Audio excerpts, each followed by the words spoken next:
बाबा ने बताया कलयुग जाने को है सतयुग आने को, और जब दो युगों की टक्कर होगी तो महाभारत भी होगा और कल्कि भी आएंगे।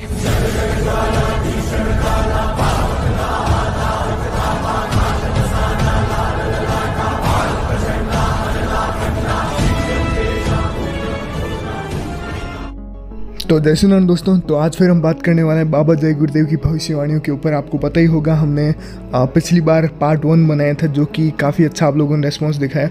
उसी कड़ी में पार्ट 2 होने वाला है। उस वीडियो में हम लोगों ने दिव्य आत्माओं की बात की थी जो कि बाबा जय गुरुदेव ने प्रिडिक्ट किया था या फिर बताया भी था कि माँ के गर्भ में ऑलरेडी दिव्य आत्माएं जन्म ले चुकी हैं जो कि भगवान की मदद के लिए आई हैं, युग परिवर्तन के लिए आई हैं। उन सभी के बारे में उस वीडियो में डिस्कस किए हैं। तो इस वीडियो को देखने के बाद उसको भी जरूर से देख लेना। डिस्क्रिप्शन में और एंड स्क्रीन में होगा तो लिंक लगा दूंगा। शुरू करते हैं इस वीडियो को। इसमें हम लोग प्राकृतिक आपदाएं और आने वाली समस्याओं के बारे में बात करने वाले हैं, जहाँ पे बाबा जय गुरुदेव ने क्लियरफाइंग किया है कि किस तरह से युग बदलेगा और क्या क्या सिचुएशन होने वाली है, उसी सब चीज़ों को तो देखते हैं। तो बाबा जय गुरुदेव बताते हैं अभी कलयुग को आए हुए 5000 साल ही हुए हैं, लेकिन इस अल्प अवधि में जो पाप कलयुग के अंतिम चरण में होने वाले थे वो ऑलरेडी हो चुके हैं इसी समय में।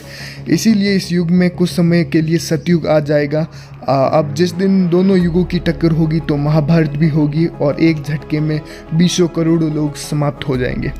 अब इस चीज़ को देख के आप लोग समझ जाएंगे, जैसे मैंने पार्ट 1 में बताया था कि जो बाबा जय गुरुदेव हैं वो मानते थे कि कलयुग की आयु कम तो हो गई है क्योंकि पाप ऑलरेडी बढ़ चुका है, पर वो मानते थे एक पर्टिकुलर टाइम के लिए सतयुग आएगा। आपको पता है एक और थ्योरी भी चलती है जब सतयुग की हम बात करते हैं, तो कई लोग बिलीव करते हैं कि 1000 साल तक सतयुग आएगा बीच में, ऐसा कुछ। तो उसी थ्योरी पे बाबा जय गुरुदेव भी चलते थे और उसी कड़ी में ये चीज़ बताया उन्होंने। आगे वो बताते हैं कि कलयुग का समय अभी पूरा नहीं हुआ। उनके प्रथम चरण में पाप इतना बढ़ गया कि महाआत्माओं ने युग परिवर्तन की मौज की। इस कलयुग में सतयुग आएगा और कलयुग जाएगा।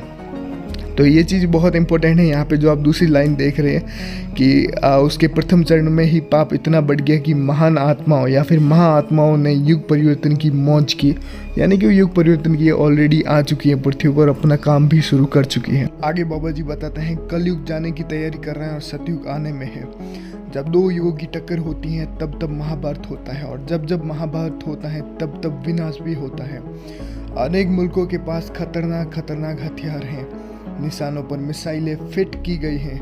अगर किसी राष्ट्राध्यक्ष का मस्तक गर्म हुआ, बटन दबा, तो जहां भी मिसाइल गिरेगी सब कुछ जलाकर राख हो जाएगा।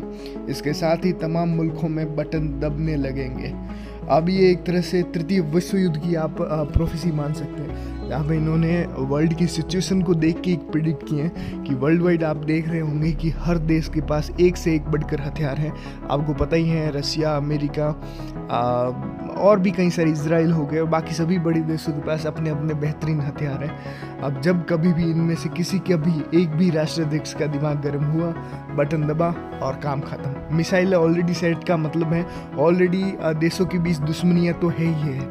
आप देखेंगे तो और एक युद्ध तो ऑलरेडी चल रहा है, रसिया यूक्रेन का अभी भी बंद नहीं हुआ है। उस चीज़ को भी ध्यान रखें। अमेरिका पूरी दुनिया से एक तरह से दुश्मनी लेके बैठा है। चाइना, अमेरिका, ताइवान, भारत, चीन, ये सब ऑलरेडी मिसाइल सेट का मतलब है इनकी दुश्मनी ऑलरेडी हो रखी है।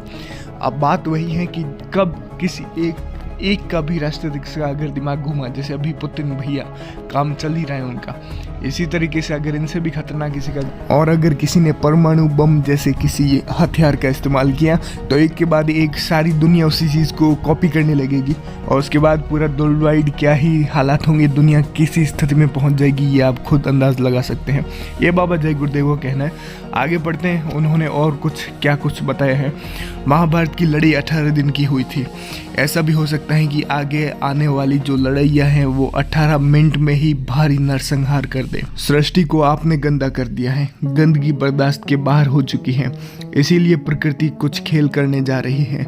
तुम यहाँ बटोरने में लगे हो, कुदरत अभी आंचल को समेटने वाली है। अकाल मृत्यु बहुत होगी, कहीं कहीं कोस तक चिराग दिखाई देंगे। महात्मा तो तुम्हें बचाना चाहते हैं, लेकिन तुम तो उनके दायरे में ही नहीं आते। अब यहाँ पर बाबा जी ने कुछ डराने वाली भविष्यवाणी के साथ साथ एक व्यंग्यात्मक बात भी कही है। आप देखेंगे जैसे सृष्टि को आपने गंदा कर दिया, रियलिटी की तरह बताएं कैसे हमने प्रकृति का हास कर दिया है, और अब प्रकृति अपना काम करेगी, ऑलरेडी कर चुकी है। उसी के साथ में उन्होंने एक और चीज़ भी बताया कि अब तुम बांटने में, तुम अभी भी इकट्ठा करने में लगे हो। जैसे लोग अभी भी माया में फंसे हुए हैं, दुनिया की दौड़ में लगे हुए हैं, धन इकट्ठा करने में लगे हुए हैं, ज़्यादा से ज़्यादा पद प्रतिष्ठा, उसी के पीछे भाग रहे हैं। पर प्रकृति अब एक तरह से अपना अलग ही रूप दिखाने में लगी हुई है। वही चीज़ है। बाद में वो लिखते हैं कि अकाल मृत्यु होंगी बहुत ज़्यादा, इसके अलावा दूर दूर तक चिराग भी दिखाई देंगे। ये भी आने वाली सिचुएशन के बारे में भी बताएगा। और जो आखिरी लाइन है काफ़ी व्यंग्यात्मक है, जैसे महात्मा तो तुम्हें बचाना चाहते हैं लेकिन तुम उनके दायरे में ही नहीं आते। मतलब जैसे महात्मा जो आपको बता के गए हैं कि कैसे आपको जीवन यापन करना है, किस तरह से सदाचार शाकाहार आध्यात्म की राह पे चलना है, भगवान की भक्ति करनी है, उन सभी के तो तुम पास भी नहीं आते, उन सभी के तुम बिल्कुल भी करीब नहीं हो। तो जाहिर सी बात है जो आने वाली संकट है उससे बचना काफ़ी ज़्यादा मुश्किल होगा आपके लिए। आगे सारे विश्वों में सूखा पड़ेगा, नदियाँ नहरें तालाबों में पानी नहीं रह जाएगा, बिजलियाँ न बन सकेगी, तमाम कारखाने बंद हो जाएंगे, देश में अन्न की भारी कमी होगी और सारे विश्व में सूखा पड़ेगा। भयानक भूखमरी फैलेगी जिससे करोड़ों लोगों की मौत हो जाएगी।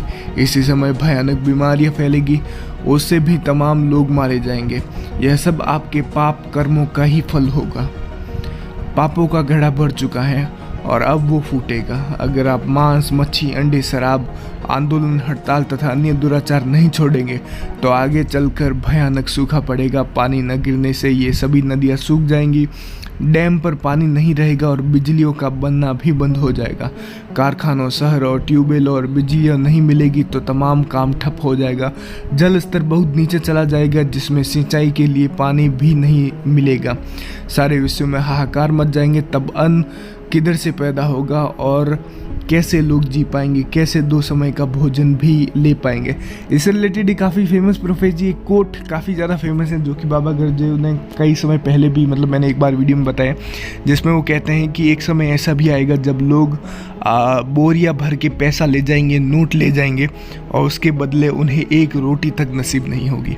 तो ये आने वाले समय में की भयावहता को आप समझ सकते हैं। और ये इन्होंने एक तरह से प्रेडिक्ट किया कि अगर इसी तरह से सिचुएशन चलती रही तो आगे जाके ऐसी स्थितियाँ हो जाएंगी और ये आपके कर्मों का ही फल होगा, ऐसा उन्होंने बताया। बाकी इनकी प्रोफेसीज की लिस्ट बहुत लंबी है, अगर आप बोलेंगे तो मैं पार्ट 3 भी बनाऊंगा अगर आप लोग इंटरेस्ट दिखाते हैं। इसके अलावा इनको आप क्रॉस चेक भी कर सकते हैं, इनकी ऑफिशियल वेबसाइट और यूट्यूब चैनल पर भी होंगी साइड से, तो वहाँ पे भी देख सकते हैं। बाकी इनकी PDF ऑलरेडी मैं अपने टेलीग्राम ग्रुप में अपलोड कर रखा हूँ, तो अगर आप चाहते हैं तो वहाँ पर जाके भी पढ़ सकते हैं। बाकी उम्मीद करता हूँ आपको वीडियो पसंद आया होगा। अगर चैनल पर नए हैं तो चैनल को सब्सक्राइब जरूर से कीजिएगा। मिलते हैं नेक्स्ट वीडियो में। हरे कृष्ण दोस्तों।